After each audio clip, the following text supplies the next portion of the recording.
Hello दोस्तों, आज की इस वीडियो में दोस्तों मैं आपको बताने वाला हूं कि आजक्स वॉच फर्नेस क्या होता है। आज की इस वीडियो में उसके आपको एडवांटेज, यूजेस, ये सब चीज़ें बताने वाला हूं। इसके अलावा उसके डायग्राम को भी हम देखेंगे। ये एक बहुत ही इंपॉर्टेंट क्वेश्चन है जो हमें इंजीनियरिंग की सब्जेक्ट में पूछा जाता है जब हम एग्ज़ाम देते हैं, और ये इंपॉर्टेंट क्वेश्चन है। तो चलिए आज की इस वीडियो को शुरू करते हैं। तो ये देख सकते हैं दोस्तों, ये इस डायग्राम पर भी देख रही हैं आजक्स वॉच फर्नेस का डायग्राम है। ऊपर चार्ज है, इसके बीच में आपने देख रहा होगा इसमें चार्ज डला हुआ है। इसमें जो काम होता है वो इसमें मटेरियल डला हुआ है।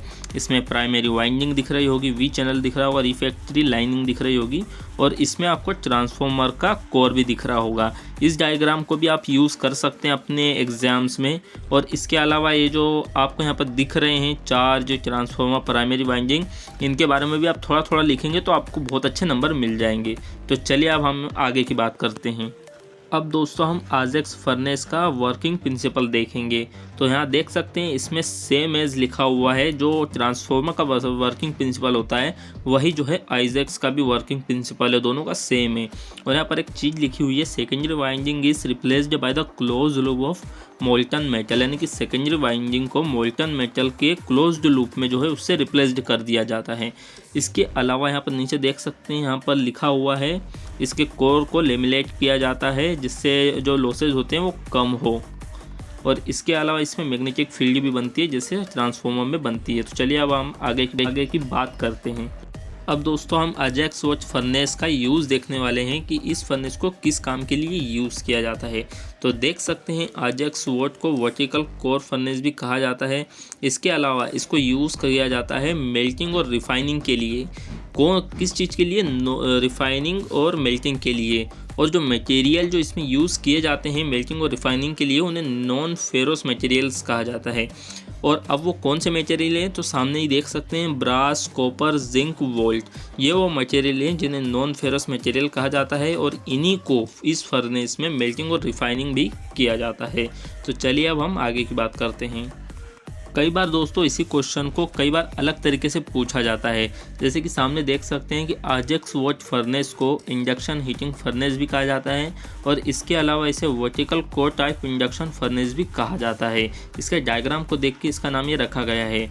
जब आपको एग्जाम में पूछा जाए तो आपको इस तरीके से भी पूछा जा सकता है, तो इस बात का आपको ध्यान रखना होगा कि आजक्स वॉच फर्नेस को इंडक्शन हीटिंग फर्नेस और वर्टिकल कोर टाइप फर्नेस भी कहते हैं।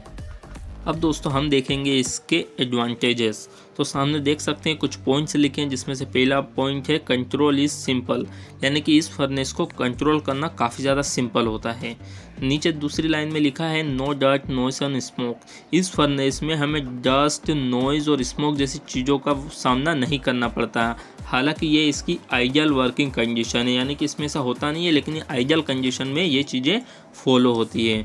और देख सकते हैं इसका थर्ड पॉइंट में हाई पावर फैक्टर, जो हर फर्नेस में या फिर हर इलेक्ट्रिक इक्विपमेंट में बहुत ज़्यादा ज़रूरी होता है।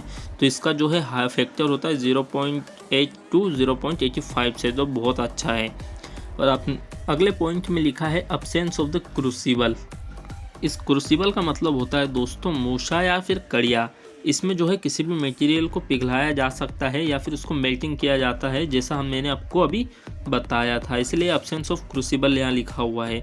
इसका जो लास्ट पॉइंट है, लास्ट के पॉइंट में लिखा है the uniform string of charge gives a homogeneous composition, यानी कि इसमें जो चार्ज होता है वो होमोजेनस कंपोजिशन में काम करता है। ये भी एक अच्छा पॉइंट है।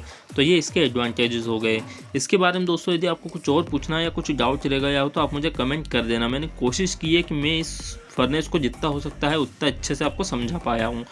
यदि आपको ये वीडियो पसंद आई हो तो मेरे इस यूट्यूब चैनल को आप सब्सक्राइब कर लेना।